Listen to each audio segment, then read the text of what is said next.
అనుకోలేదే నువ్వు నాకు అమ్మని ఒక్క నిమిషమైనా ఉండలేనే నువ్వు లేనిదే 9 నెలలు మోసి నన్ను కన్నావా నా జానమ్మ చచ్చే వరకు నీ తోడు ఉంటానే జానమ్మ నన్ను కన్నమ్మ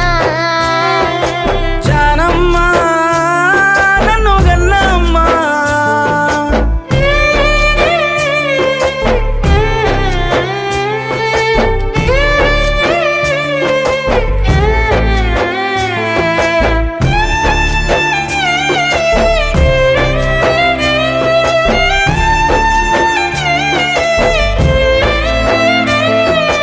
గుప్పెడు మెతుకులు తినడానికి లేకున్నా కొండంత కష్టం పడ్డావే ఎన్ని అవమానాలొచ్చిన అట్ట గుండెల్లో దాసుకున్నావే